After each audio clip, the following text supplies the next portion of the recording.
No new hiccups for Joe Biden as he vows to stay in the U.S. presidential race. Media report says Elon Musk is donating to Donald Trump. Doraemon exhibitions open to the public.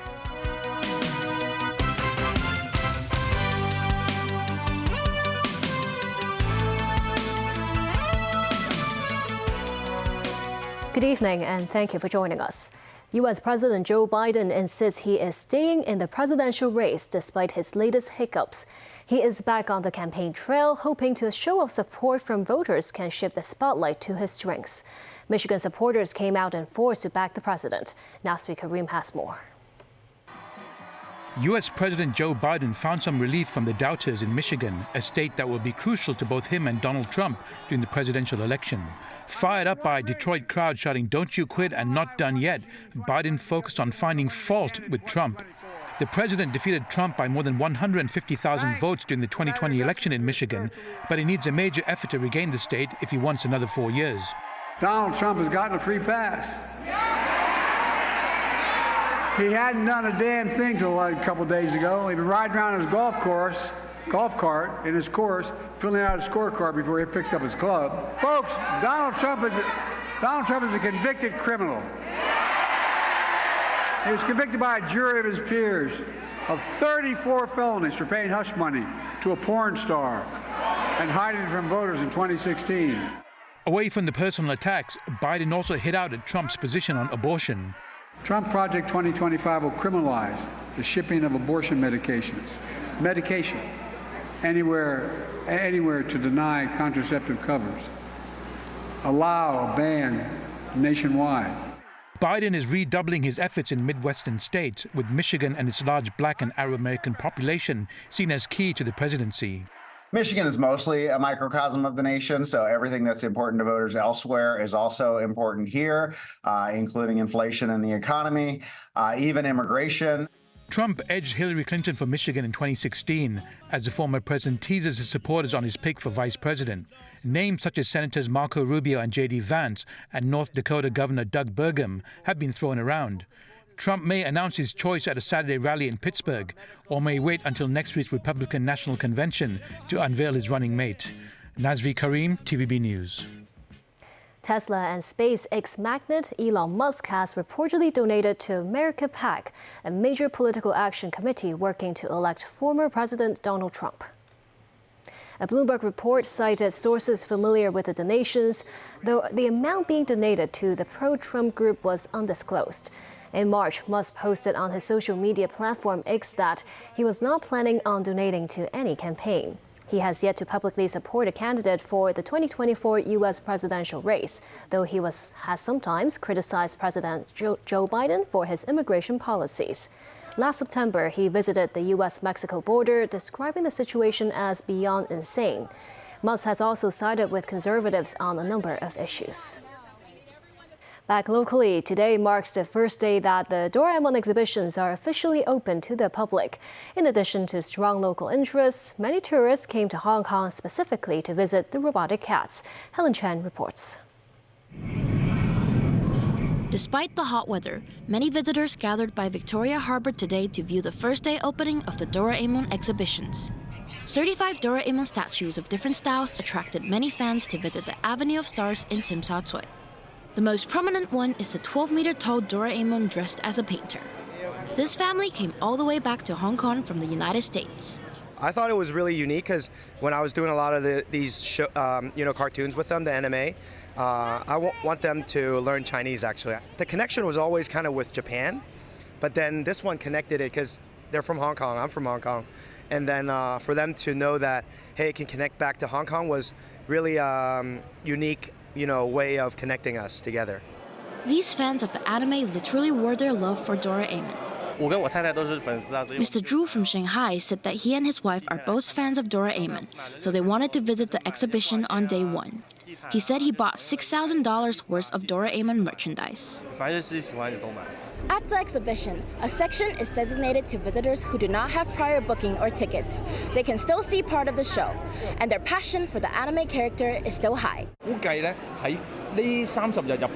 Timothy Choi, executive director of the Hong Kong Tourism Association, said that up to 2 million or 3 million visitors to Hong Kong can be expected over these 30 days, and that 90% of them are estimated to come visit the Doraemon exhibition. Some visitors came from the other side of the world. I'm such a great fan of Doraemon. I'm from Ecuador, and in my childhood, I watched the TV, the national TV, and Doraemon was one of my favorite cartoons. This restaurant near the exhibition took the opportunity to introduce a series of Doraemon-themed dishes. The manager of the restaurant said that she believes most of the customers would choose these dishes, and that the restaurant expects a 30 to 40% increase in sales.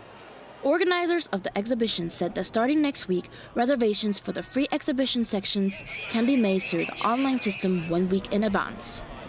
Helen Chen, TVB News. The Asia's 50 Best Bars Award ceremony will be held in Hong Kong for the second consecutive year.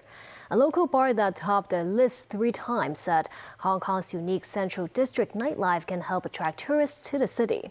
Meanwhile, a Japanese bar listed among Asia's 50 best has also chosen to expand their business in the SAR. Timothy Lee tells us more. A long queue of eager drinkers waiting to enter a local bar that's been the finest in Asia for 3 consecutive years, according to Asia's 50 Best Bars Academy. Popular drinks include tequila and mezcal. Despite being Mexico-themed, the bartenders intended the menu to be just like Hong Kong, a mix of East and West. Founder of the bar, Jay Khan, noted one of the city's main advantages is the close proximity of its bars. I personally think Hong Kong has one of the best bar scenes. Few reasons. One, I think Hong Kong actually has really good quality service, drinks, concepts. Bar concept is very diverse. And one of the most important factor is the proximity of bars in Hong Kong. They're very close by. So I think that's the charm of Hong Kong. And you don't find that in many different cities. Meanwhile, some international bars are expanding their franchise in the city. Japanese bartender Shingo Gokan, whose bar opened this week in Central, said Hong Kong has a special place in his heart. My favorite food is Cantonese. So Cantonese food has always inspired me. And also it's very convenient for me to come to Hong Kong because it's very close to my home base, Tokyo, Okinawa, Shanghai. I think Hong Kong, the bar culture is very modern and new. It's very international and very diverse in a lot of, see the different bars, very modern bar, the hotel bar, Japanese bar, Chinese bar, American bar. So you see a lot of diversity in Hong Kong. Asia's 50 Best Bars Awards ceremony, jointly organized by the Hong Kong Tourism Board, is listed among the city's mega events this year. Organizers included a map of the top bars on its website in a bid to promote Hong Kong's bar culture to both residents and tourists. This drink is inspired by Yun Yang, a traditional Hong Kong drink created by a mixture of coffee and tea, which also happens to be Shingo's favorite drink in the city. The Japanese bartender said he hopes to create more drinks in the future inspired by Hong Kong culinary culture. Timothy Lee, TVB News. The observatory said a trough of low pressure in the middle of the South China Sea has now become a tropical depression, but stressed it will not be a threat to the city. Hot weather will remain in the city for the next 2 days, with most areas set to record temperatures of above 33 degrees Celsius. The city will also experience occasional showers. The city's taxi fares will increase tomorrow, with a flagfall charge raised by $2. The initial charge for urban taxis will increase to $29. The new starting rates for cabs in the new territories will be $25.50. On Lantau Island, the flagfall will be $24. Also, an incremental hike, passengers have to pay 20 cents more per meter in the first-tier distance. The Transport and Logistics Bureau said the government has considered citizens' level of acceptance and the change in taxis' operating costs. And still ahead, Chief Secretary Eric Chan defends Hong Kong in the face of Western criticism. Criminal case against Alec Baldwin is dismissed.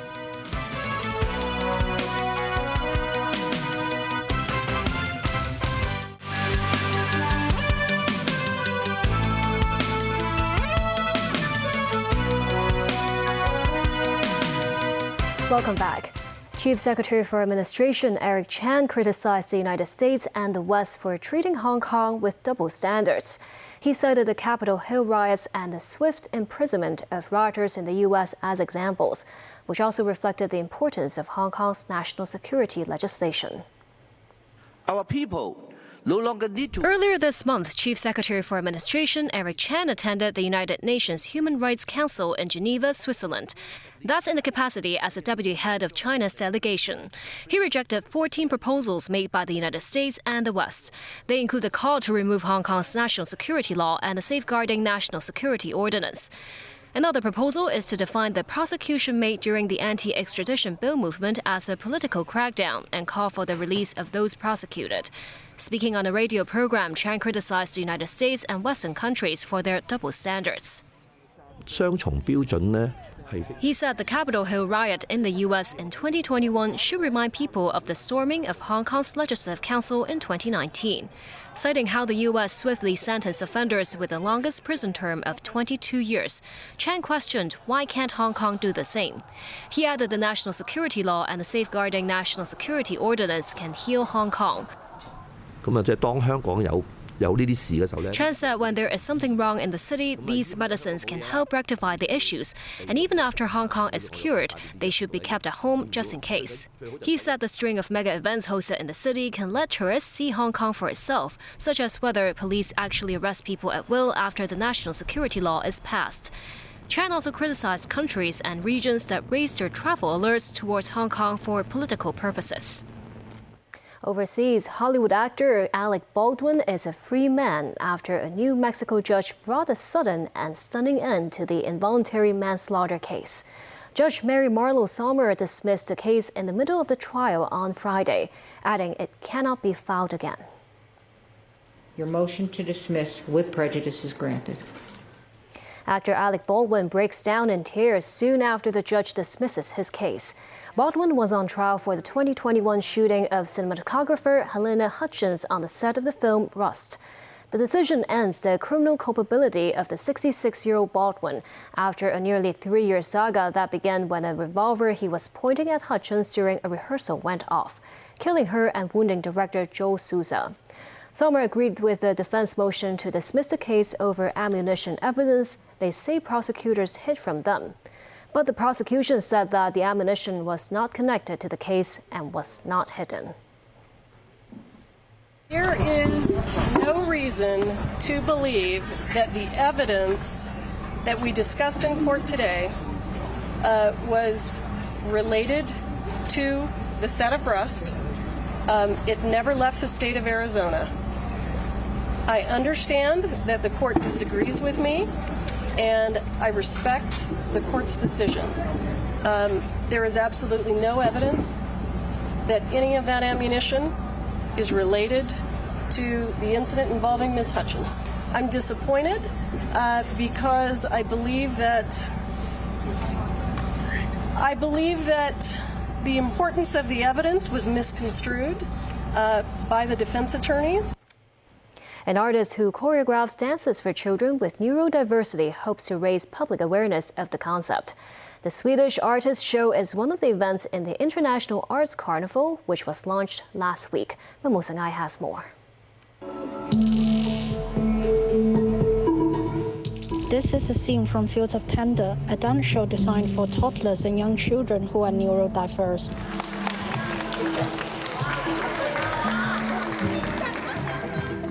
While the show is tailored for neurodivergent children, all members of the public were welcomed to watch during our filming, which was an outreach performance at Hong Kong Cultural Center. The show was interactive as dancers invited children to join the performance. Fields of Tender is an event under the International Arts Carnival, organized by the Leisure and Cultural Services Department. Dalia Ixen-Verlander, the choreographer of the show, who is also an academic in neurodiversity, explained what the term means. Neurodiversity is sometimes used as an umbrella term even for people with disability, although sometimes it's mostly related to maybe mental diversity, such as autism or ADHD. She said neurodivergent children perceive things differently and they can just be themselves while dancing. The problem is that the entire society is set according to the normative, to the able-bodied, disregarding completely other kinds of needs, of ways of being in a space. Some children need to be more active. Dance belongs to the movement, and movement is a primary mode of sense-making. For dance, you don't need language and you don't need understanding.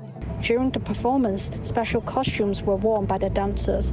Fernanda said there are hidden meanings to the design of the costumes.